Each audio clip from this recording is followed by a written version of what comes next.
حالات بالکل دگرگوں ہیں.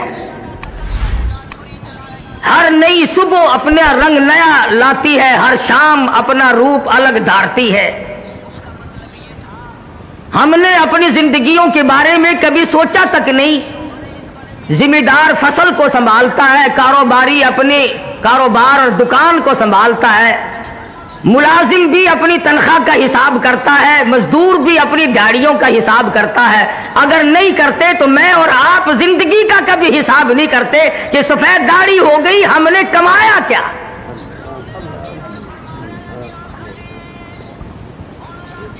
اتنی راتیں بیت چکی, اتنے دن بیت چکے, یہ عمر کا اتنا معقول حصہ گزار چکا ہوں, میں نے کمایا کیا.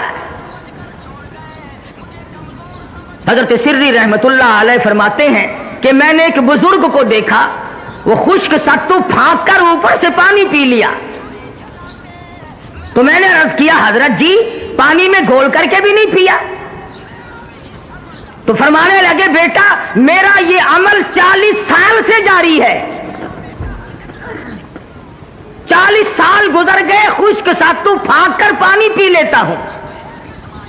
تو پوچھا, حضرت کیوں؟ فرمایا, میں نے روٹی کھانے میں, چبا کر کھانے میں اور ستو پھانکنے میں حساب کیا. جتنی دیر میں آدمی روٹی چبا کر کھاتا ہے, مزے لے لے کر کے کھاتا ہے, اتنی دیر میں آدمی 170 مرتبہ سبحان اللہ سبحان اللہ سبحان اللہ کہہ سکتا ہے. اور پیٹ بھرنے کے لیے اتنا بڑا خسارہ کون اٹھائے؟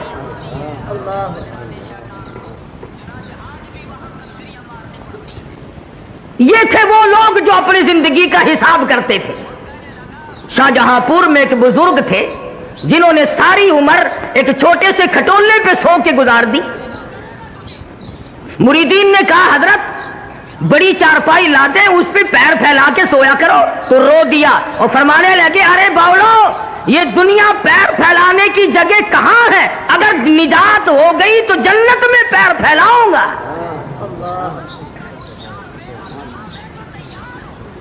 شاہ عبد القدوس گنگوہی سب کہہ دو رحمت اللہ علیہ, گزرتے گزرتے ایک پخانے کا ڈھیر لگا ہوا تھا, وہیں کھڑے ہو گئے. مریدین نے ناک پہ کپڑا رکھا ہوا ہے اور سوچنے لگے, آج حضرت کو کیا ہوا, کہاں کھڑے ہو گئے. فرمانے لگے, یہ ڈھیر تمہیں ایک سبق دے رہا ہے. ہم نے کہا, یہ تو نئی بات سنی, گندگی سبق دینے لگ گئی, کیا سبق؟ فرمانے لگے, یہ سبق دے رہا ہے کہ کل میں مٹھائی کی صورت میں رکھا تھا, جو دیکھتا تھا منہ میں پانی آ جاتا تھا. پھل فروٹ کی صورت میں تھا, غلے اور اناج کی شکل میں تھا, ہزاروں قسم کی شکل میں تھا. اے انسان, ایک رات تیری صحبت میں گزاری, میرا یہ حال ہو گیا ہے.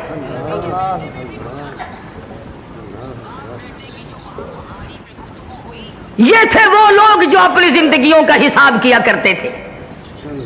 اور ہم نے آج تک شکر ادا نہیں کیا کہ اللہ تعالیٰ کا ہم پر کتنا بڑا کرم ہوا کہ اس نے ہمیں انسان بنایا.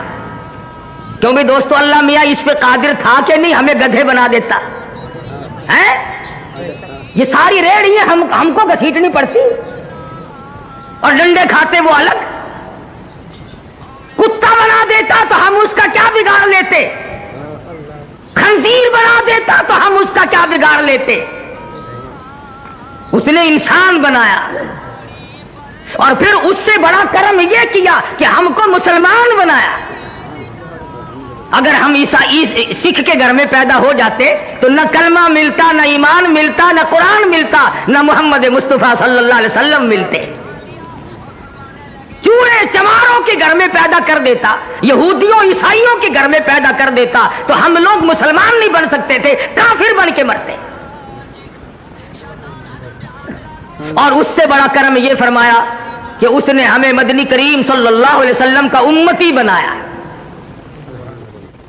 اگر وہ چاہتا تو نوح علیہ السلام کا امتی بنا دیتا, موسیٰ علیہ السلام کا امتی بنا دیتا, اور کسی پیغمبر کا امتی بنا سکتا تھا. حضرت شاہ ولی اللہ محدث دہلوی سب کہہ دو رحمت اللہ علیہ فضائل امت محمدیہ صلی اللہ علیہ وسلم پر لکھتے ہیں کہ دیکھو حضور اکرم صلی اللہ علیہ وسلم کی شان سب سے بڑی, عظمت سب سے اونچی, ایک خدا کی خدائی کے بعد ساری کائنات میں سب سے افضل ترین حضرت محمد کریم صلی اللہ علیہ وسلم کی ذات ہے. مرتبہ اتنا بڑا اور لائے ہیں 1,24,000 انبیاء کرام کے بعد سب سے اخیر میں لائے. تو حضرت شاہ صاحب لکھتے ہیں کہ اس میں نقطہ یہ ہے امت کا بھلا اللہ پاک نے سوچا. آپ لوگوں سے پوچھتا ہوں نوح علیہ السلام کی امت قبروں میں ہے؟ موسیٰ علیہ السلام کی امت زمین میں ہے کہ نہیں؟ داؤد علیہ السلام کی امت قبروں میں پڑی ہے کہ نہیں؟ اللہ میاں نے اس لیے حضور اکرم صلی اللہ علیہ وسلم کو اخیر میں لائے تاکہ سرکار مدینہ صلی اللہ علیہ وسلم کی امت کو قبر میں گناہگاروں کو بھی زیادہ عرصہ عذاب نہ بھگتنا پڑے. نعرہ تکبیر، شان رسالت. لاکھوں برس گزر گئے نوح علیہ السلام کی امت کو عذاب بھگتتے، فرمایا اخیر میں لاؤ تاکہ گناہگار کا بھی بھلا. اور پھر قیامت میں جب حساب و کتاب شروع ہو تو ترتیب تو یوں ہونی چاہیے نا کہ پہلے آدم علیہ السلام کی امت کا حساب و کتاب ہو، پھر نوح علیہ السلام کا، پھر موسیٰ علیہ السلام. اس طرح سے ترتیب وار ایک ایک نبی اور ایک ایک پیغمبر کی امت کا حساب و کتاب ہونا چاہیے. مگر یہاں یہ ہے کہ حساب و کتاب سرکار مدینہ صلی اللہ علیہ وسلم کی امت سے شروع ہوگا، اس لیے کہ قیامت کے خوفناک منظر میں، تباہ کن گھڑیوں میں، ہوش ربو حالات میں حضور کی امت کو کھڑے ہو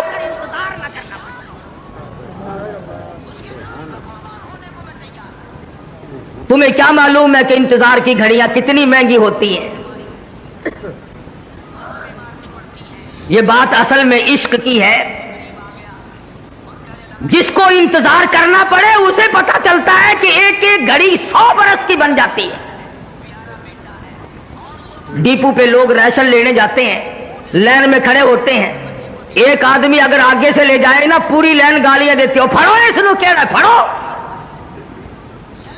حالانکہ ایک آدمی اگر لے گیا تو کیا ہوا؟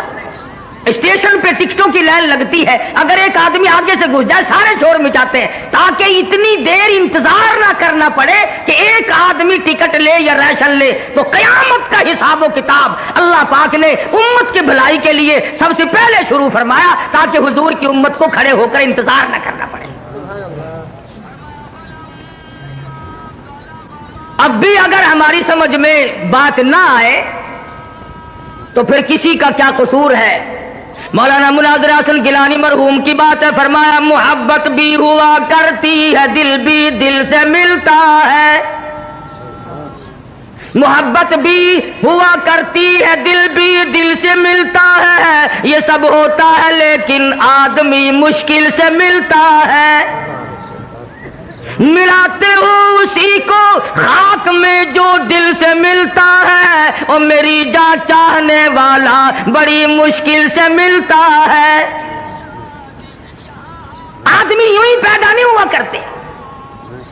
یہ جو دینی مدارس ہیں انہی کی برکت ہے ساری کہ آج ملک میں قوم میں علوم دین اور دین کی رمک چمک باقی ہے، ورنہ قوم نے کوئی کسر نہ رکھی.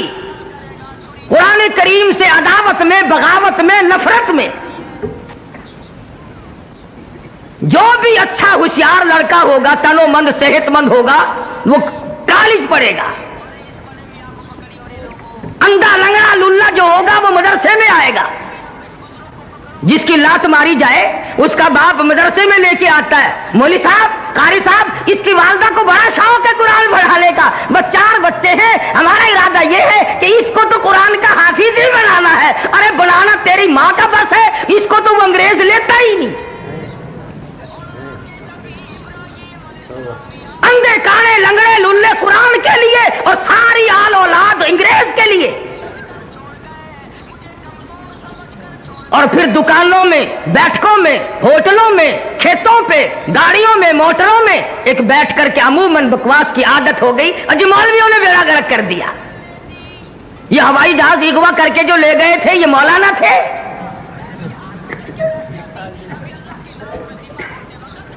یا انہوں نے جو 54 آدمی باہر بلایا یہ کون سی جامع مسجد کے امام تھے؟